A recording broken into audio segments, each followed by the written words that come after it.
오늘 이 시간에는 하이델베르크 요리문답 그 112번째 시간으로 마음의 하나님 두기를 싫어하매 라는 제목을 가지고 본문 말씀인 로마서 1장 28절로 30절 말씀을 통해서 하나님께서 저와 여러분에게 주시는 말씀 함께 나누도록 하겠습니다.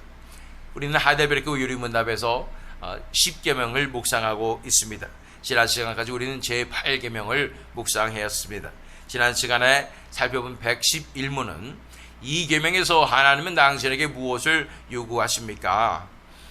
그래서 도적질 하지 말라는 이 계명이 무엇입니까? 그 답을 하이델베르크 요리문답은 이웃의 유익을 위하여 내가 할 수 있는 것을 다 하는 것, 다른 사람들이 내게 해주기를 바라는 대로 남들을 대하는 것, 가난한 사람들을 도울 수 있도록 열심히 일하는 것입니다 라고 말씀하고 있는 것입니다. 그렇습니다. 그냥 소극적인 의미에서 남의 것을 훔치면 안 된다라는 것이 아니라 적극적인 의미에서 내가 지금까지 산 인생이 다른 사람들이 희생해서 이렇게 살았다는 것을 기억하고 그들에게 갚아주는 마음으로, 빚 갚는 마음으로 나의 희생을 통하여 그들에게 나눠주고 섬겨야 한다라는 것에 대해서 우리는 살펴보게 된 것입니다. 오늘은 9계명으로 넘어갑니다. 오늘 질문은 112문이죠. 제9계명은 우리에게 무엇을 가르칩니까? 라는 질문이고, 그 9계명이 무엇이냐면 바로 거짓 증언하지 말라는 계명인 것입니다. 이 거짓 증언하지 말라는 이 계명은 우리에게 무엇을 가르치십니까? 라는 그 질문에 대해서 하이델베르크 요리문답은 이렇게 대답하고 있습니다. 누구에게도 거짓된 증언을 하지 말고 다른 사람의 말을 왜곡하지 말며 잡담이나 비방하지 말고 직접 듣지 않고 함부로 성급하게 다른 사람과 어울려 남을 정죄하지 말라는 것입니다.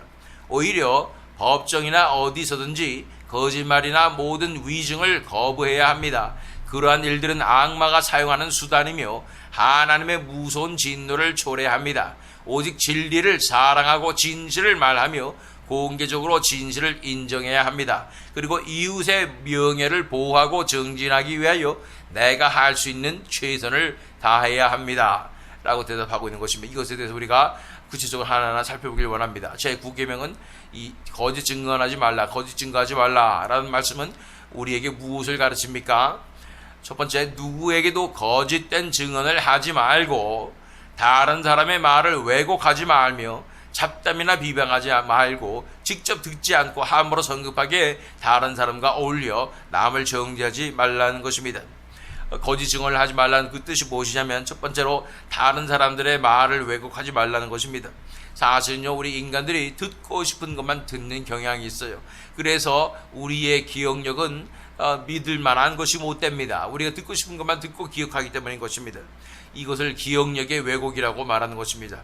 이런 경우가 생긴다면, 내 입장에서만 듣게 된다면 다른 사람의 진의를 파악할 수도 없고 그 사람의 말을 완전히 왜곡할 수밖에 없다는 것입니다. 그래서 그 사람에 대한 안 좋은 생각을 가지고 그것을 또 남들에게 이야기하는 것이 잡담이나 비방하지 말고 라는 것입니다. 한마디로 말해서 이런 것으로 인해서 뒷담화가 시작되는 것입니다. 이 뒷담화 할 때 얼마나 신납니까? 얼마나 기분 좋습니까? 아드레날린, 엔돌핀, 도파민 다 팡팡 터지게 되는 것입니다. 내 감정이 신나고 들뜨게 되는 것입니다. 우리가 조심해야 될 것은 우리의 감정이 들뜨는 거, 이런 거 정말 조심해야 됩니다. 이것이야말로 우리 육체가 작용되는 것이고 내 자신이 신나는 것이고, 이런 것이 우리의 이 경계를 늦추게 하고 그것을 틈타서 악한 것들이 우리를 공격하게 되는 그 빌미가 된다는 사실을 알아야 하는 것입니다. 우리는 하나님 나라의 평강 가운데, 평강과 joy, 그 기쁨 가운데 살아야지, 우리 마음이 들뜨고 우리 자신의 육체가 기쁘고 내가 자부심이 충만하고 이러한 상황으로 가서는 안 된다는 것입니다. 왜 남을 욕하면 그렇게 기분이 좋고 들뜰까? 이것이 사탄의 에너지입니다. 내 자신이 남을 그렇게 깎아내리니까 내 자신이 높아지는 것 같고 그걸 내가 즐기고 있는 것이니까 그것은 천국의 기쁨과는 정반대로 되는 것임을 우리는 바라봐야 하는 것입니다. 자, 그리고 직접 듣지 않고 함부로 성급하게 다른 사람과 어울려 남을 정죄하지 말라는 것입니다. 이야기를 들을 때에 내가 가만히 있어서 그냥 침묵하고 그냥 허음담에 동조해서는 안 됩니다. 근데 가만히 있었는데요. 나는 그냥 듣기만 했는데요. 그것도 잘못된 것입니다. 그것도 동조하는 것이고 동참하는 것입니다. 다른 사람과 어울려 남을 정죄하지 말라는 것은 그런 이 죄악에 동참하지 말라는 것입니다. 한마디로 말해서 맞장구 쳐주고 또 나의 경험까지 다 얘기해 줌으로써 맞아 그랬어 이래서 정말 이 사람을 결론을 내갑니다. 우리 대화 속에서 이 사람이 어떤 사람인지가 결론이 딱 나요. 이 사람은 이래서 이렇고 이렇게 나쁜 사람이고 이런 결론이 나버리고 이런 거 하지 말라고 말씀하시는 것입니다. 이것이 왜곡이고 거짓 증언이라고 말씀하시는 것입니다. 자, 시편 15편 1절로 3절 말씀. 주님, 누가 주님의 장막에서 살 수 있겠습니까? 누가 주님의 거룩한 산에 머물 수 있겠습니까? 깨끗한 삶을 사는 사람, 정의를 실천하는 사람, 마음으로 진실을 말하는 사람, 혀를 놀려 남의 허물을 들추지 않는 사람, 친구에게 해를 끼치지 않는 사람, 이웃을 모욕하지 않는 사람.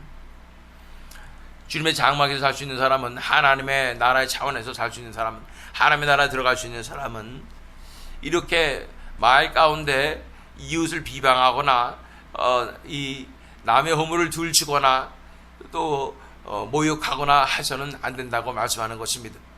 이것은 사탄의 문화입니다. 남을 깎아내리는 것, 이웃을 모욕하고 남을 허물을 들추고 이런 것들을 즐기고 이런 것이 나에게 카타르시스가 되고, 이거 다 사탄의 에너지고 사탄의 문화라는 것입니다. 하나님의 나라는 정반대입니다. 사랑입니다. 동정심입니다. 불쌍히 여겨주는 것입니다. 이해하는 것입니다. 이런 것을 기억하게 될 때 내가 아무리 객관적으로 맞다고 해도, 그 사람이 아무리 객관적으로 나한테 잘못했다 할지라도 이런 부분에 있어서 내가 그 사실을 조금이라도 왜곡하며 또 과장하거나 또 내 자신의 잘못을 축소하거나 이러면서 이런 거짓 증언에 잘못을 범할 수 있다는 사실을 우리 기억하고 하나님 앞에 정직하게 나와서 회개해야 하는 줄로 믿습니다. 뿐 아니라 누가복음 6장 37절 말씀 보면, 남을 심판하지 말아라. 그리하면 하나님께서도 너희를 심판하지 않으실 것이다. 남을 정죄하지 말아라. 그리하면 하나님께서도 너희를 정죄하지 않으실 것이다. 남을 용서하여라. 그리하면 하나님께서도 너희를 용서하실 것이다 라고 예수님께서 말씀하신 것을 보게 되는 것입니다. 우리가 10계명을 보면서 무엇을 깨닫습니까? 지금 9계명까지 왔는데요. 근데 문자적으로 이거 하면 되고 이거 하면 안 되고 이러한 차원이 아니라는 것입니다. 하나님 나라의 문화가 정확하게 들어있고 그대로 우리가 이 율법의 정신을 알아서 적극적으로 하나님의 나라의 그 아름다운 빛을 선전하는 것이 바로 율법을 지키는 것이라는 것을 우리는 바라보게 되는 것입니다. 그런 측면에서 봤을 때 예수님께서 산상수훈에서 마태복음 5장에서 7장에 적혀있는 산상수훈에서 하신 말씀은 바로 이 율법을 어떻게 제대로 하나님 나라의 차원에서 지킬 수 있을 것인가를 정확하게 이리 설명해 주신 것이 산상수훈의 말씀이라는 사실을 우리가 바라볼 필요가 있는 것입니다. 산상수훈의 말씀을 들을 때 우리는 어떤 생각이 듭니까? 이렇게까지 우리가 어떻게 살 수가 있겠습니까? 어떻게 원수를 사랑할 수가 있고 왼뼘을 맞으면 오른편을 댈 수가 있고 어떻게 이렇게 할 수 있습니까? 이 모든 것이 사실은 율법의 10계명을 제대로 지키는 방법에 다 나와 있는 정확한 하나님의 마음을 대변하고 하나님의 마음을 알 수 있는 그런 하나님의 말씀을 선포했다는 사실을 우리가 바라보게 되는 것입니다. 그렇습니다. 거짓 증언하지 않는 것은 오히려 이웃을 사랑하고 보호해 주는 것입니다.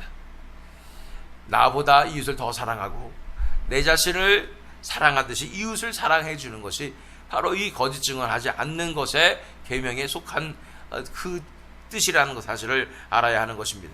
더 나아가서 하이델베르크 여러분들 이렇게 대답합니다. 오히려 법정이나 어디서든지 거짓말이나 모든 위증을 거부해야 합니다. 어떤 공식적인 자리에서도 어떤 이런 법정에서도 절대로 위증을 하면 안 된다는 것입니다. 그러한 일들은 악마가 사용하는 수단이며, 여기서도 이제 악마가 나옵니다. 하나님의 무서운 진노를 초래합니다 라고 말씀하고 있는 것입니다. 레위기 19장 11절로 12절 말씀 보면, 도둑질하지 못한다, 사기하지 못한다, 서로 이웃을 속이지 못한다, 나의 이름으로 거짓 맹세를 하여 너희 하나님의 이름을 더럽혀서는 안 된다, 나는 주다. 우리 맹세하게 되잖아요. 법정에서도 맹세하게 될 것인데, 이런 맹세함으로써 하나님의 이름을 더럽히면 안 된다는 것입니다. 이웃을 거짓 증언하는 것은 나의 기억력을 믿고 나의 판단력을 믿고 다른 사람에 대한 안 좋은 왜곡된 시각을 내가 증언하기가 얼마나 쉽습니까? 그렇게 하지 말라고 말씀하시는 것입니다. 우리 자신을 믿으면 안 됩니다. 우리 자신의 판단력과 우리의 이 기억력을 믿어서는 안 됩니다. 왜 그럴까요? 요한복음 8장 44절 말씀. 너희는 너희 아비인 악마에게서 났으며 또 그 아비의 욕망대로 하려고 한다. 그는 처음부터 살인자였다. 또 그는 진리 편에 있지 않다. 그것은 그 속에 진리가 없기 때문이다. 그가 거짓말을 할 때에는 본성에서 그렇게 하는 것이다. 그는 거짓말쟁이이며 거짓의 아비이기 때문이다.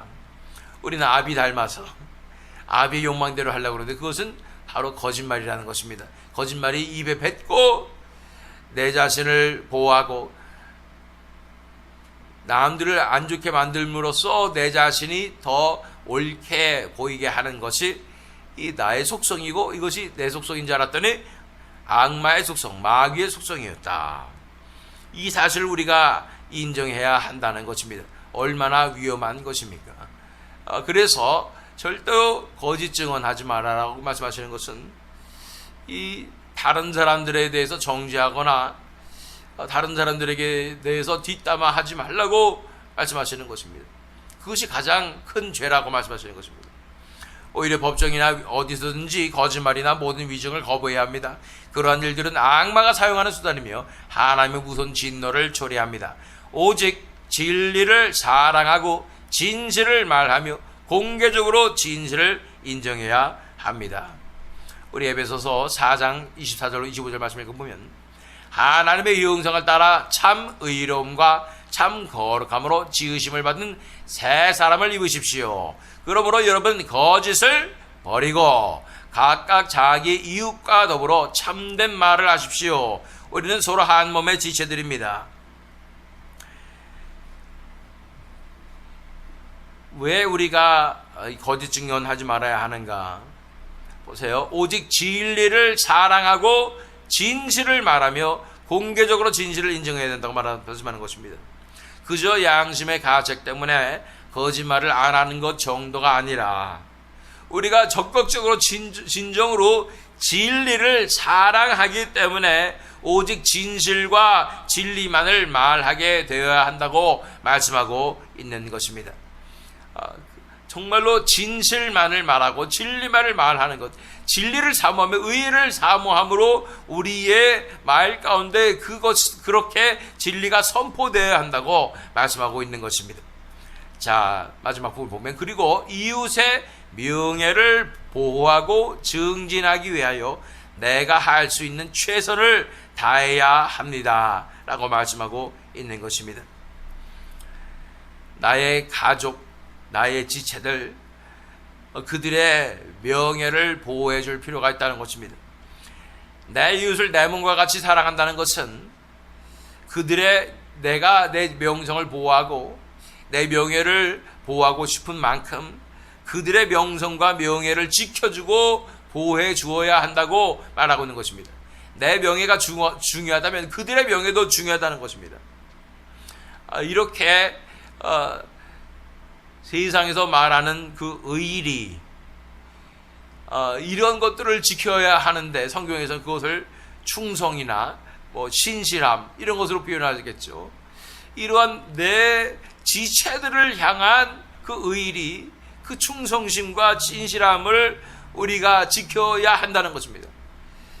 내 부모의 명예를 지키듯 내 지체의 명예를 보호해 줄 필요 있다는 것입니다. 그것이 하나님 나라의 방식임을 우리가 바라봐야 하는 것입니다.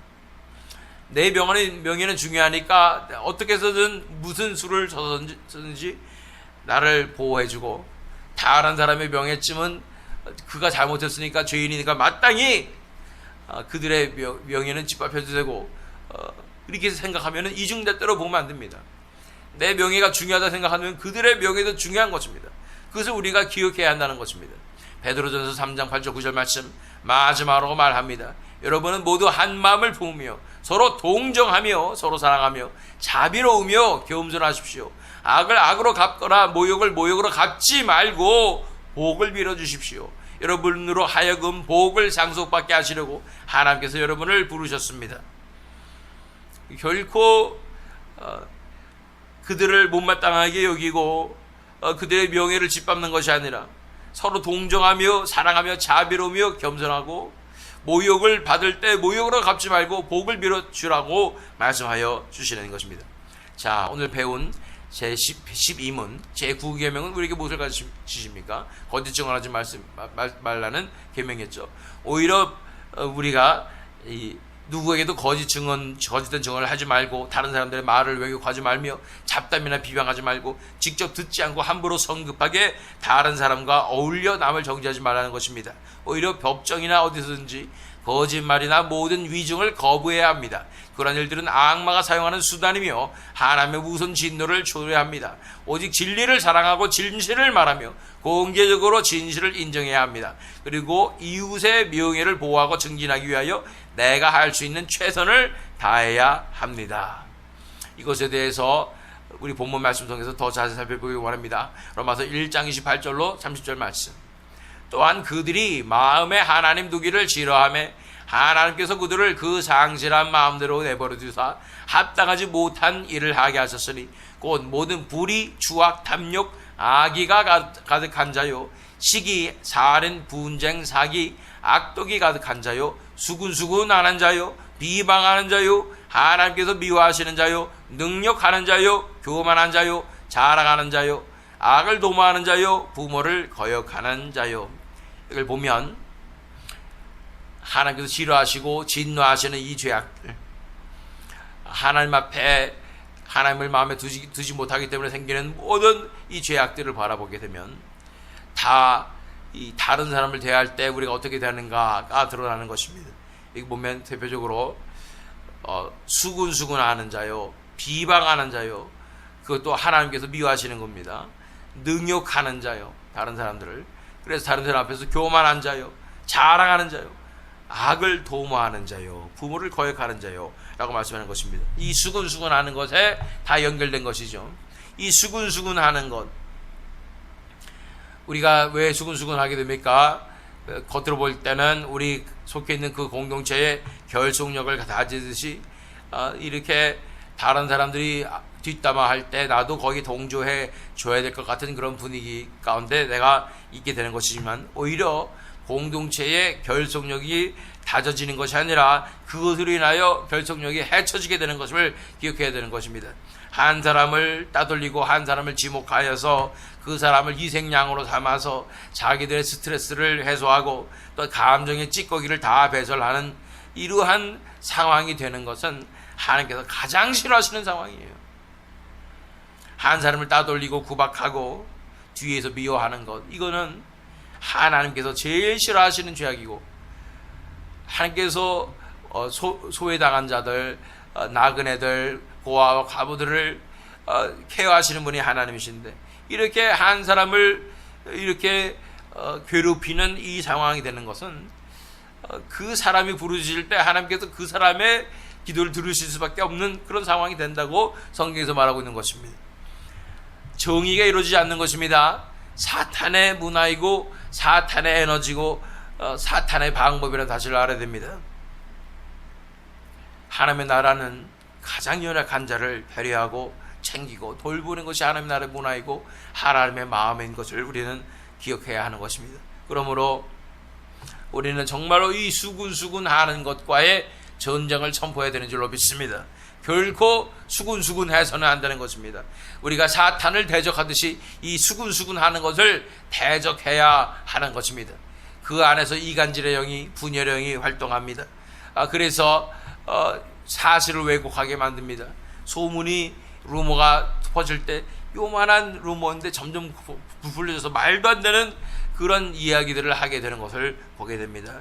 이것에 침묵하거나 알면서 침묵하거나 침묵하는 것도 동조하는 거예요. 그럼 우리 침묵하지 않고 어떻게 합니까? 이 첫 번째는 우리가 할 수 있는 그 화제를 돌릴 수 있죠. 다른 말을 하게 해야 됩니다. 아니면 계속 그런 상황이 발생했을 때는 그러지 말자고 이야기를 해야 합니다. 이것은 옳지 못하다고 얘기하는 것입니다. 물론 내 마음 가운데도 이 사람이 잘못됐다는 생각이 들 수 있겠지만 그래도 그렇게 서로 이 사람을 놓고 그 사람 없는 자리에서 뒷담화하는 것은 옳지 못한다는 것입니다. 이 사람이 옳지 못한다면, 죄악 가운데 있다면 정식으로 그 형제를 만나서 권면하고 이렇게 그들에게 책망해야 하는 것입니다. 이렇게 뒤에서 서로 이 사람은 이래서 그런 것이고 저 사람은 저래서 그런 것이고 이렇게 하는 것은 올바르지 않다고 말하는 것입니다. 죄악이 틈타는 것이고 사탄이 틈타는 지름길인 것임을 우리가 바라봐야 하는 것입니다. 이렇게 거짓 증거를 하지 않기 위해서는 우리가 어떤 마음의 자세를 가져야 되겠습니까? 첫 번째로 내 자신의 명예와 입장을 변호하는 것을 그만둬야 합니다. 왜 이런 수근수근하게 되냐면 결국은 내 자신의 입장을 다른 사람에게 알려주는 그런 욕망이 있다는 거예요. 내 명예를 지키기 위하고 내 입장이 그렇지 않다, 오해다 이런 것을 먼저 알려주기 위해서 다른 사람이 문제였고 다른 사람이 이렇게 했다라는 것을 드러내기 위해서 이런 일들이 많이 발생한다는 사실을 알아야 됩니다. 그래서 첫 번째로 내 자신의 명예와 내 입장을 변호하고 내 자신의 명예를 보호하고 싶은 이 마음을 다 내려놓아야 한다는 것입니다. 두 번째는 그 이웃의 명예를 그 입장을 내가 이제 챙겨주고 수호해주고 보호해줘야 한다는 것입니다. 그러니까 나의 삶은 내 입장과 내 명예를 보호하는 삶이 아니라 지체들의 입장과 명예를 보호해주는 그 삶을 살아야 한다는 것입니다. 그러면 내 입장은 누가 보호해주시나요? 명예는 누가 보호해주시나요? 그것은 하나님께서 해주시고 첫 번째 다른 지체들이 해주면 되는 것입니다. 우리가 예수님의 명성을 보호해주는 그런 갈망이 있지 않습니까? 하나님의 명예를 보호하는 그런 갈망이 있지 않습니까? 그런 마음을 가지고 이웃의 명예, 내 지체들의 명예를 보호해 주어야 합니다. 문제는 우리 자아예요. 우리 자아는요, 어떤 일이 생기고 어려움이 발생했을 때 자꾸만 내 자신이 그 근본적인 원인이 내가 죄인이라서 내가 실수했고 내가 잘못했다는 것을 인정하고 싶지 않은 그런 욕망이 너무나 커가지고 자꾸만 다른 사람들에게 블레임을 하고 다른 사람에게 손가락질을 하는 것이 본성에 있다는 거예요. 그러니 그런 상황 가운데 있으면 내가 나도 모르게 사실을 왜곡하게 되고 다른 사람의 잘못은 부풀리게 되고 내 잘못은 축소하게 되어서 그렇게 억울한 마음이 생기고 그러다 보니까 그 마음을 해소해야 되니까 다른 사람에게 얘기하게 되고 이렇게 된다는 거예요. 근본적인 원인은 나의 잘못됨과 연약함과 못난 모습을 인정하지 못해서 그렇다는 거예요. 진짜 회개해야 합니다. 정말 회개부터 하시기를 바랍니다. 내 자신을 철저하게 들여다보고 내가 먼저 잘못했음을 인정하고 하나님 앞에 회개한 다음에 그 다음에는 당당하게 하나님 앞에서 살아가야 하는 것입니다. 그런데 회개부터 하지 않는다면 이러한 죄악 가운데로 우리가 나갈 수 있다는 사실을 기억하시기를 바랍니다. 지금까지 우리가 그렇게 이웃들을 지체들을 죽이는 명예를 보호해주지 못하는 그런 상황이 있었다면 특별히 세상 사람들에게 지체들의 명예를 보호해주지 못했다. 내 아무 말도 안 했다. 이 피스 지키는 게 이 지금의 분위기 깨지 않는 게 더 중요해서 나의 지체를 보호해주지 못했다. 이거 회개해야 합니다. 적극적으로 보호해줘야지요. 그러지 못하는 것은 내 cowardice, 나의 비겁함이고 나의 죄악이었음을 인정하기를 원합니다. 저부터도 그런 경우가 너무나 많았음을 바라봅니다. 아무 말 하지도 않으면서 않음으로 다른 사람들의 명예를 실추했던 내 자신의 모습을 회개합니다. 이런 모든 일들은 무엇 때문에 그렇습니까? 28절에 정답이 나와 있죠. 또한 그들이 마음에 하나님 두기를 싫어하며, 하나님 두기를 싫어하는 거예요. 내가 기준점을 내가 스스로 정하고 싶고 내가 판단하고 싶고 내가 결정하고 싶은 이 마음 때문에, 이 욕망 때문에 하나님의 주시는 그 기준과 분별과 결정을 나는 다 거부하고 내가 스스로 상황을 파악하고 분별하고 내가 결정하겠다. 이러니까 이런 문제가 생긴다는 거예요. 내가 결정하면 내가 생각하는 대로 느끼는 대로 판단하겠습니다. 이렇게 하는 것이죠. 그러나 우리가 알아야 될 것은 가장 unstable, 가장 불안정한 것이 나의 판단력입니다. 나는 갑자기 달라지는 건데 기분에 따라 달라져, 내 호르몬 작용에 따라 달라지는 것이 납니다. 내 이런 말도 안 되는 이런 불안정한 내 자신의 판단력을 믿고 하나님을 내 삶 속에서 몰아내겠다 하는 것이 바로 나의 이 죄악된 본성이요, 나의 이 자아의 모습임을 바라보시길 바랍니다. 누가 가장 객관적이고 안정적입니까? 하나님께서 가장 진실을 알고 계시고 가장 안정적인 부분 아니겠습니까? 내 판단력, 정말 왔다 갔다 하는데 판단력만, 감정만 믿고 의지해서 나가다 보니까 얼마나 다른 사람들을 이 진실을, 기억을 왜곡하는지 모릅니다. 이렇게 살면은, 우리는 내 판단력을 믿고 살아간다면은 반드시 내 입장에서 모든 상황을 바라보게 되어 있습니다. 내 관점에서 보게 되어 있습니다. 나도 모르게 무의식적으로 나에게 유리한 대로 판단을 내리게 되어 있어요. 내 기억까지도 스스로 왜곡하는 것이 내 자신 아니겠습니까? 이 인간의 연약함 아니겠습니까? 어떻게 되겠습니까? 내가 판단할 수 있다는 그 자신감 내려놔야 됩니다. 그 욕망도 다 내려놔야 됩니다. 내 마음에 하나님을 두어야 합니다. 하나님께서만이 나의 재판관이 되시는 것입니다. 내가 스스로 판단하지 않겠다, 결단을 내리셔야 되는 것입니다. 하나님께만 여쭙겠다, 기도해야 되는 것입니다. 내 판단을 다 내려놓고, 하나님, 내가 모릅니다. 나는 판단할 수 있는 능력이 없습니다. 하나님 알려주시옵소서. 이 상황이 어떻게 된 것입니까? 이 상황에서 나에게 무슨 말씀을 해주시는 것입니까? 어떻게 기도해야겠습니까? 이 지체를 위해서 내가 어떻게 기도해야 되겠습니까? 이렇게 하나님 앞에 여쭙고 하나님 앞에 온전히 다 내어드려야 하는 것입니다. 그래야 우리에게 하나님의 관점이 회복됩니다. 하나님의 마음이 회복되는 것입니다. 하나님의 관점으로 모든 상황을 바라보며 하나님의 마음으로 모든 사람을 사랑해주고 그들의 명예를, 내 명예를 보호하듯이 보호해줄 수 있게 된다는 사실을 바라보아야 하는 것입니다. 그렇습니다. 오늘 말씀, 거짓 증언하지 말라는 말씀, 이 제9계명을 살펴보았습니다. 그것은 그냥 우리가 거짓 증언만, 법정에서 거짓 증언만 안 하면 돼가 하는 것이 아니라 정말로 이웃을 사랑해서 그들의 명예를 보호해주고 내 판단력을 믿지 않고 하나님께 다 맡겨드리며 이러한 삶을, 천국의 삶을 살아내는 것, 이것이 이런 이 계명을 지키는 삶인 것에 대해서 살펴봤습니다. 하나님께서 많은 말씀을 우리에게 주셨습니다. 우리가 회개할 것은 회개하고 내려놓을 것을 내려놓고 하나님 앞에 정직하게 나와서 이제는 하나님의 관점으로 바라보며 하나님께 다 맡겨드려도 하나님 마음에 하나님을 둠으로 하나님 나라의 놀라운 그 빛이 우리 삶 가운데 드러나는 그 삶을 오늘도 살아내시는 저와 여러분 되시기를, 또한 이 새믿음 장로교회 되기를 예수 그리스도 이름으로 축원합니다.